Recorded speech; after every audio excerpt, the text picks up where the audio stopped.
5 साल में तो उनके कार्यकर्ता तैयारी कर नहीं पाए थे।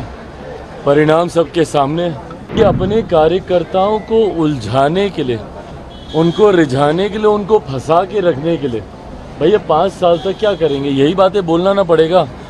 अभी अगस्त की डेट दी है, उसके बाद दिसंबर की देंगे, उसके बाद अगले साल की देंगे, फिर 1 साल की देंगे, फिर 1.5 साल की देंगे, करते करते अगला 5 साल इन लोगों को किसी तरीके से खींचना है। विपक्ष में जाते ही ठीक है, आप निभाइए भाई विपक्ष की भूमिका, आप निभाइए, पर सकारात्मक विपक्ष की भूमिका होनी चाहिए। 5 साल में तो उनके कार्यकर्ता तैयारी कर नहीं पाए थे।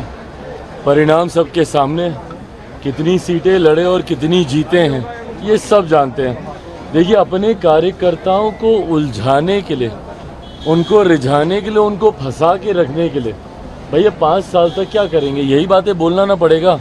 अब चुनाव हो रहा है, अभी अगस्त की डेट दी है, उसके बाद दिसंबर की देंगे, उसके बाद अगले साल की देंगे, फिर 1 साल की देंगे, फिर 1.5 साल की देंगे, करते करते अगला 5 साल इन लोगों को किसी तरीके से खींचना है।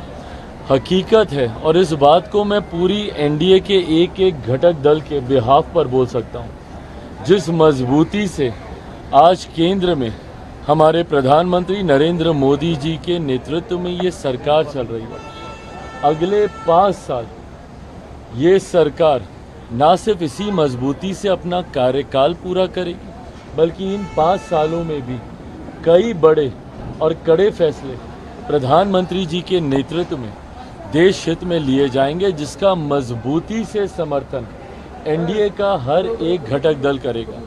इस बात में अगर किसी के मन में 1% भी शंका है कि कोई भी एनडीए का घटक दल हमारे प्रधानमंत्री जी के नेतृत्व में कुछ भी आगे पीछे करने की सोच रखता है, तो इस बात को वो अपने मन से निकाल दे।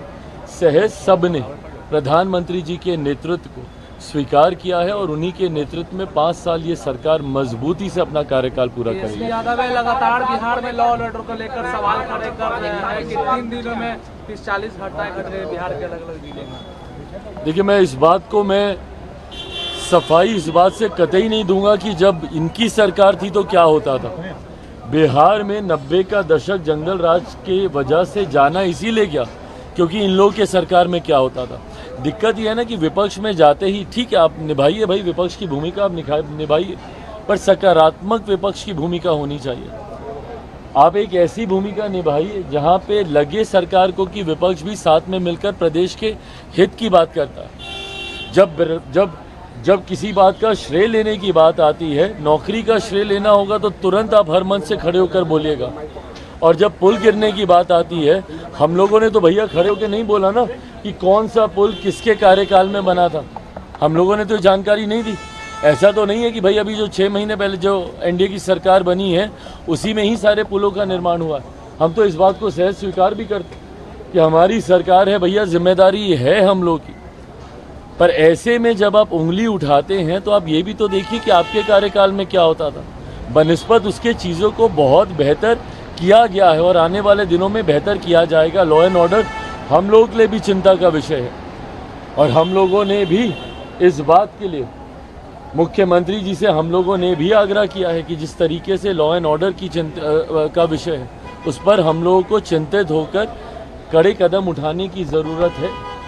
पुल गिरे उसको भी लेकर हम सब चिंतित हैं कि गुणवत्ता के साथ कभी किसी तरीके का कोई समझौता बर्दाश्त नहीं किया जाएगा।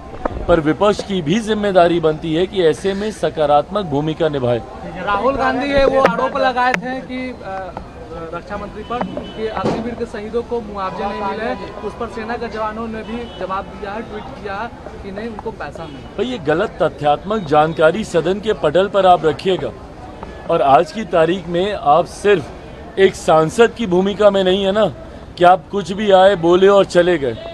आज की तारीख में से एक संवैधानिक पद पर आप बैठे हुए हैं। एलओपी की पद की एक अपनी गंभीरता होती है और उसको गंभीरता से लिए जाना ज़रूरी है।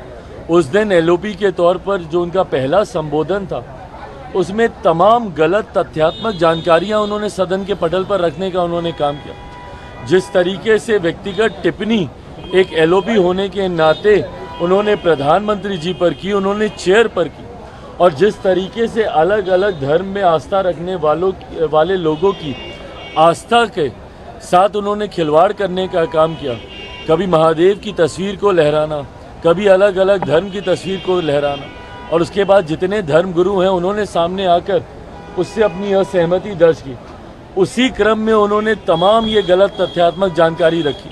जब उन्होंने अग्निवीर का जब उन्होंने जिक्र किया, उसी वक्त केंद्रीय रक्षा मंत्री आदरणीय राजनाथ सिंह जी ने खड़े होकर उस बात का खंडन करने का काम किया। पर दिक्कत यह है ना कि एक एलओपी होने के नाते अगर आप अपने पद की गरिमा को नहीं समझेंगे, अगर इस तरीके से हल्के में आप बयानबाजी करते रहेंगे, तो आप अपने पद की मर्यादा को कम करने का काम करेंगे।